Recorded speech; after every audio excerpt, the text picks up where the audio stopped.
राजनीतिक दल के कार्यकर्ता हैं जो इस दुनिया का सबसे बड़ा राजनीतिक दल है। हम लोग और राजनीतिक बैठकों में जाते होंगे, राजनीतिक आयोजन में जाएंगे, संगठनात्मक और किसी आयोजन में जाएंगे, पर आज की ये कार्य समिति संगठनात्मक रूप से हमारे लिए बहुत महत्वपूर्ण है।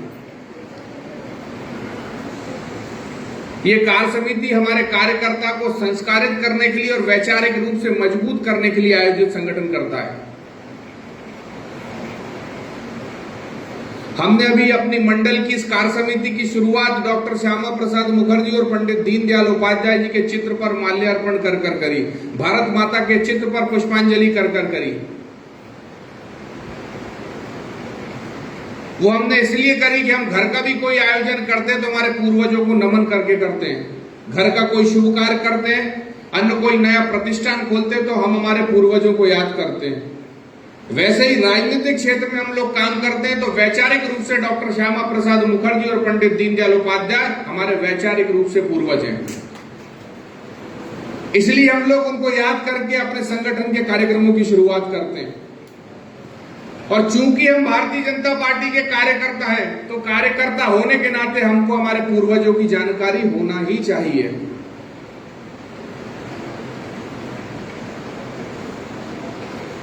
और क्यों हम इस राजनीतिक दल में काम करते हैं, हमको किस रास्ते पे काम करना पड़ेगा, ये बात को भी आज हमको समझने की आवश्यकता है। जैसे मां बचपन में अपने बच्चे के अंदर संस्कार डालने का काम करती है, सुबह वो उससे कहती है कि सुबह उठा करो, सूर्य देवता को जल चढ़ाया करो। वो इसलिए उसमें बचपन में संस्कार डालने का काम करती है कि जब वो बड़ा होगा तो इन संस्कारों के आधार पर अपने व्यक्तित्व का निर्माण करेगा और विपरीत परिस्थिति में भी समाज में जाकर काम करके अपना स्थान बनाएगा, अपने परिवार का नाम रोशन करेगा और इस देश का नाम रोशन करेगा। इसलिए हमारे पूर्वजों ने जो संस्कार डाला, उन संस्कारों को आगे बढ़ाने की जिम्मेदारी आज की हमारी पीढ़ी की है। और आज के इन कार्यकर्ताओं को राजनीतिक क्षेत्र में काम करने के लिए सबसे पहली महत्वपूर्ण बात है, उनके मन में इस बात का ध्यान होना चाहिए कि अगर हम संगठन में काम कर रहे हैं तो हम हमारा स्थान हमारे पद से नहीं बनाएंगे, एक आदर्श कार्यकर्ता के रूप में हम संगठन में अपना स्थान बनाएंगे। आज के कार्यकर्ताओं के मन में नकारात्मक भाव हावी हो जाता है, कितने सालों से काम कर रहे हैं, हमारा क्या होगा। विधायक जी 30 साल से हम लोग काम कर रहे हैं, भाई साहब आपने कहा था कि अगली बार मंडल अध्यक्ष बना देंगे, मेरा नंबर ही नहीं आया। मैं तो भाई साहब जब से पैदा हुआ पार्टी के लिए ही काम कर रहा हूं, परंतु आज तक आपने विचार ही नहीं करा। हर कार्यकर्ता का अपना भाग्य है, उसको अपने कर्तव्य का निर्वहन करना, बाकी भगवान ने आपका प्रारब्ध तो पहले ही लिख रखा है। और जब कभी इस प्रकार का भाव मन में हावी होने लगे तो याद करना डॉक्टर श्यामा प्रसाद मुखर्जी, पंडित दीनदयाल उपाध्याय, अटल बिहारी वाजपेयी, लाल कृष्ण आडवाणी, बलराज मधोक, इन जैसे लोगों को याद करना कि क्या इन्होंने इस सोच को लेकर जनसंघ की स्थापना करी थी कि कभी सरकार आए तो हम इस सरकार में मुख्यमंत्री बनेंगे या प्रधानमंत्री बनेंगे। उन्होंने जब इस विचार की स्थापना करी थी तो पूरे देश में हमारे विचार के खिलाफ माहौल था। पंडित जवाहरलाल नेहरू कहते थे कि मैं जनसंघ की मानसिकता को खत्म कर दूंगा, परंतु हमारे पूर्वजों को आत्मविश्वास था, उनकी दृढ़ता थी। उन्होंने कहा था कि जिस मानसिकता को खत्म करने की बात करते हो, एक दिन जनसंघ की मानसिकता को खत्म करने वाली इस मानसिकता को हम खत्म कर देंगे। और वो सपना आज हम लोग साकार होते हुए देख रहे हैं। पूरे मध्य प्रदेश में कांग्रेस, पूरे देश में कांग्रेस का पतन हो रहा है, पर हमको भी हमारी जिम्मेदारियों का निर्वहन करना पड़ेगा।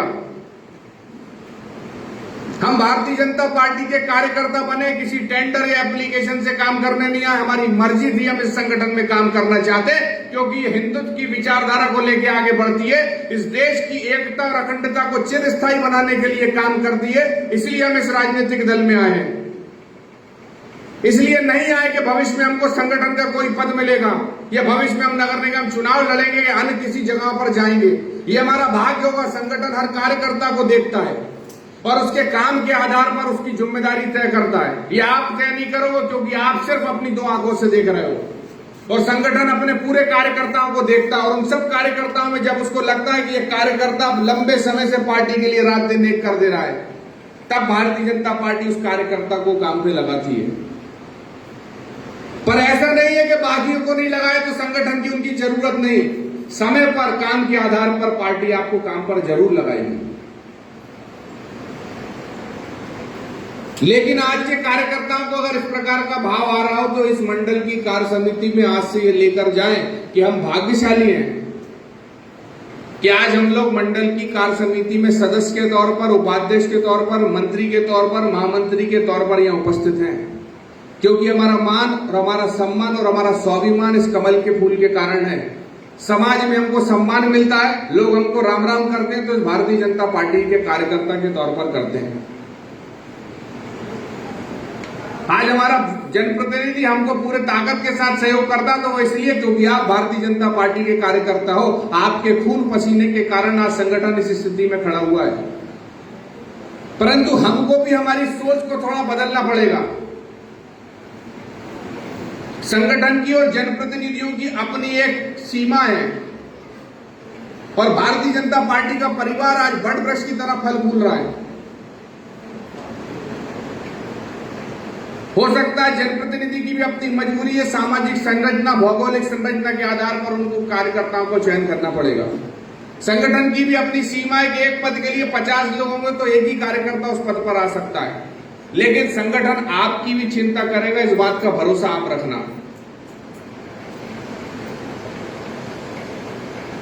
परंतु हमको काम पे नहीं लगाया तो इसलिए हम काम नहीं करेंगे। ये बात मैं इसलिए कह रहा हूं क्योंकि ये वार्ड भी हम छोटी सी गलती के कारण नगर निगम के चुनाव में हार गए थे। अगर आप आपसी समन्वय ना रख के छोटी मोटी गलतियों के आधार पर संगठन को कमजोर कर दोगे तो आप जीवन में कभी संगठन में अपना स्थान नहीं बना पाओगे। मैंने दादा का उदाहरण आपको इसलिए दिया कि आपको ये समझ में आए कि इस उम्र में भी और जीवन भर पूरे समय पार्टी की सेवा करने के देश से उन्होंने काम करा। और आज भी संगठन ने बोला कि दादा आपको मंडल की कार्य समिति में वक्ता के तौर पर जाना है, तो एक कार्यकर्ता के भाव को अपने अंदर जागृत करके उन्होंने कहा कि मैं बिल्कुल जाऊंगा और जहां जहां मेरा उपयोग हो संगठन मुझे भेज सकता है। लेकिन आज हमारे कार्यकर्ताओं को अगर उनको 5 से 10 साल काम करते हुए कि उनके मन में भाव हो जाता है मुझे चुनाव तो लड़ाया ही नहीं।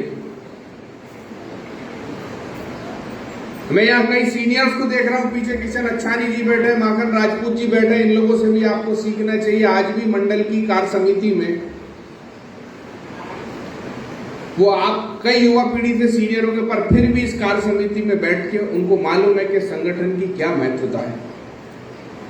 इसलिए पार्टी ने अगर नई पीढ़ी को काम करने का अवसर दिया है तो बुजुर्गों को भी नई पीढ़ी को सम्मान देना है और नई पीढ़ी की जिम्मेदारी है कि बुजुर्गों के मार्गदर्शन में संगठन की विचारधारा को और पल्लवित और पोषित करने की जिम्मेदारी हमारी है। और साथियों लगातार हमको तो संघर्ष करना ही पड़ेगा क्योंकि देश विरोधी ताकतें एक षड्यंत्र करके इस देश का वातावरण दूषित करने का काम करते हैं। हम मुगलों से लड़े, अंग्रेजों से लड़े, कांग्रेस से लड़ रहे हैं और आज देश में एक देश विरोधी ताकतों का बड़ा गिरोह तैयार खड़ा हो गया है। भोपाल में भी हम लोग देखते हैं, दिग्विजय सिंह आते हैं, एक षड्यंत्र की बात करते हैं और भोपाल में माहौल खराब करने का काम करते हैं। आप लोग भाग्यशाली हो कि आपको रामेश्वर शर्मा जी जैसा जनप्रतिनिधि मिला है। अगर एक बूथ का कार्यकर्ता भी उनको फोन लगाता है तो उसकी चिंता करके उसकी समस्या का समाधान करने का प्रयास वो करते हैं और हमेशा लगातार विधानसभा में सक्रिय रहते हैं। वो क्यों रहते हैं? वो इसलिए रहता है कि कहीं भारतीय जनता पार्टी मेरी कमजोर नहीं हो जाए। जिस भारतीय जनता पार्टी ने मुझे जनप्रतिनिधि बनाया, जिस भारतीय जनता पार्टी ने मुझे सम्मान दिया है, तो मेरी महती जिम्मेदारी कि मैं 24 घंटे मेरी जनता की सेवा कर सकूं। हो सका है कि कोई कार्यकर्ता ऐसा हो जिसको संगठन से कभी कभार छोटी मोटी चीज पर नाराजगी हो सकता है, विधायक जी से और छोटी मोटी चीजों पे, क्योंकि मैंने कहा है कि हर व्यक्ति की अपनी सीमा है और शासन की कार्यप्रणाली की एक अपनी व्यवस्था है। उस व्यवस्था के आधार पर हम बहुत सारी चीज आगे बढ़ाई जा सकते हैं। परंतु इस बात को हमेशा ध्यान रखना कि आपका सम्मान आपकी सरकार से, आपके जनप्रतिनिधि से है। आधी रात को भी आपके ऊपर या आपके परिवार के ऊपर कोई विपदा आएगी तो आप हक और अधिकार से अपने जनप्रतिनिधि का हाथ पकड़कर उससे काम करा सकते हैं। इसलिए आज इस मंडल की कार्य समिति में इस बात का संकल्प लेके जाएंगे कि विधायक जी इस मंडल के अंदर 57 बूथ है विधानसभा की दृष्टि से। आपने नई पीढ़ी को काम करने का अवसर दिया, संगठन ने यह विचार करा कि आने वाले 30 साल के लिए हमको नई पीढ़ी को भी गढ़ना पड़ेगा। और आप ये मानना कि जिस कार्यकर्ता को काम करना है उसको ये मन में भाव रखना ही पड़ेगा कि मैं संगठन का काम कर रहा हूं, आज नहीं कल मुझे संगठन जरूर सम्मान देगा, संगठन के कारण ही मेरा सम्मान है। पर कभी मन में भाव आता है, हम मनुष्य हैं, जरूर आता है कि लगातार काम कर रहे हैं, आज तक कुछ हुआ ही नहीं। आप लोग भी कह रहे हो जिलाध्यक्ष जी वहां से भाषण दे रहा, 25-30 साल से लगे, हमको चुनाव में टिकट ही नहीं मिला, तो आपने तो अपनी बात कर दी। हम भी जिले के उपाध्यक्ष थे, जब हमारे साथ जो भारतीय जनता पार्टी के जिले के महामंत्री थे और अधिकतर पदाधिकारियों को टिकट नहीं मिला, आता है मन में भाव कि हम तो काम कर रहे हैं, हमारे साथ ऐसा क्यों हुआ। आपके भाग में हो सकता है कुछ इससे अच्छी चीज हो।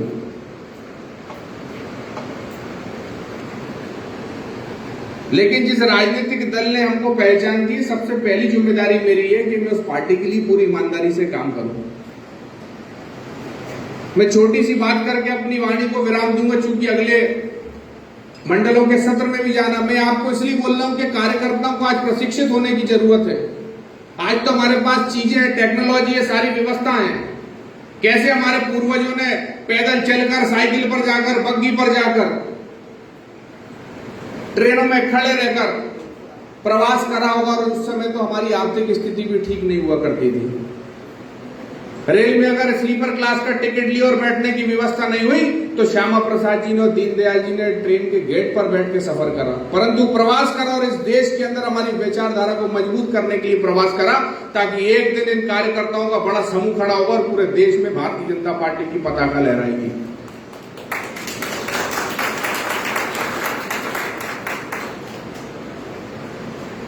जब जिलाध्यक्ष बनाने की बात हुई तो संगठन में अनेक कार्यकर्ताओं के ऊपर विश्लेषण हुआ। मैं उस जिले की टीम में सबसे पीछे का डब्बा था, या ये कहूं कि मुझसे कई सामर्थ्यवान,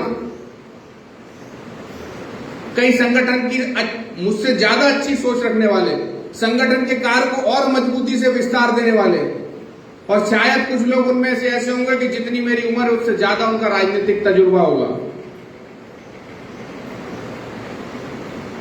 लेकिन संगठन ने यह तय करा कि नहीं, हमको नई पीढ़ी को काम करने का अवसर देना है, बुजुर्गों को सम्मान और नए को स्थान देना है। तो उन्होंने एक छोटे से कार्यकर्ता को रेल के पीछे डब्बे से उठा के आगे के डब्बे में लगा दिया। लेकिन ऐसा नहीं कि बाकी जो हमारे सारे वरिष्ठ नेता थे उन्होंने सहयोग नहीं करा। आज भी 14 महीने के इस कार्यकाल में पूरे भरोसे के साथ कहना चाहता हूं कि उन सबके सहयोग और आशीर्वाद से आज भारतीय जनता पार्टी के संगठन ने 14 महीने में आप सबके सहयोग से संगठन के कार्य को और मजबूती करने का प्रयास करा है। इसलिए पार्टी ने अगर नई उम्र के मंडल अध्यक्ष को काम सौंपा है तो हम सारे बुजुर्गों को भी ये आशीर्वाद देना चाहिए और उनका मार्गदर्शन करना चाहिए कि बेटा आज तो संगठन ने महत्वपूर्ण जिम्मेदारी दी है, क्योंकि मंडल अध्यक्ष हमारी वो महत्वपूर्ण इकाई है जहां से संगठन की विचारधारा नीचे तक जाती है, हर कार्यक्रम संगठन का नीचे तक उतरता है। और भाजपा में तो सबसे महत्वपूर्ण पद ही मंडल अध्यक्ष का हुआ करता था। 50 साल में कोई कार्यकर्ता मंडल अध्यक्ष बन पाता था। लेकिन आज अगर नई पीढ़ी का मंडल अध्यक्ष है तो वरिष्ठों को उसको संस्कारित करना पड़ेगा, क्योंकि नया लड़का हो सकता है कमजोरी करे। ये मैं इसलिए नहीं कह रहा हूं कि कमल जी नहीं करते होंगे, मैं ये हर मंडल की कार्य समिति में बोल रहा हूं, क्योंकि नई पीढ़ी का कार्यकर्ता भी उसको सीखना पड़ेगा, कुछ गलतियां भी कर रहा होगा, लेकिन आप सबको उसका मार्गदर्शन करना पड़ेगा। और नई पीढ़ी को भी बुजुर्गों को सम्मान देते हुए उनका चिंता करना पड़ेगी, उनके पास जहां सीख है कि हमको भाई साहब आज ये कार्य समिति आयोजित करनी है, हम इसमें नया क्या कर सकते हैं। और दूसरी महत्वपूर्ण बात, हमको नए कार्यकर्ताओं को गढ़ना पड़ेगा। यहाँ बैठे बहुत सारे कार्यकर्ता जिनके अंदर अलग अलग प्रकार की क्षमताएं होंगी, लेकिन उनके मन में डर का भाव आता है कि मंच पे जाऊंगा, बोलने की कोशिश करूंगा, मेरी आवाज नहीं निकलेगी। मंडल अध्यक्ष जी हर मंडल की बैठक में नए कार्यकर्ताओं से संचालन कराएं, हर बार नए कार्यकर्ता से आभार कराएं, ताकि हमारे संगठन के कार्यकर्ताओं को सीखने का मौका मिले। कोई कार्यकर्ता अच्छा लिख सकता है तो उसको काम दें कि दीवार लेखन कराएं, पार्टी के लिए प्रचार प्रसार करें। कोई सोशल मीडिया का अच्छा कार्यकर्ता तो उसको काम पे लगाएं कि सोशल मीडिया इतना बड़ा प्लेटफॉर्म है, हमको संगठन की विचारधारा को सोशल मीडिया पे आगे बढ़ाना, तुम इस काम को देखो। कोई महिला बहुत अच्छी रंगोली बना सकती है तो पार्टी के कार्यक्रम में लगातार उसको काम करने का अवसर दें कि बहन आप रंगोली बनाइए, भारतीय जनता पार्टी की विचारधारा को रंगोली के आधार पर लोगों के बीच में पहुंचाइए। हम लगातार नए लोगों को जोड़ना पड़ेगा। ये विधानसभा हमारी भारतीय जनता पार्टी की सबसे मजबूत विधानसभा में से है, लेकिन आने वाले चुनाव में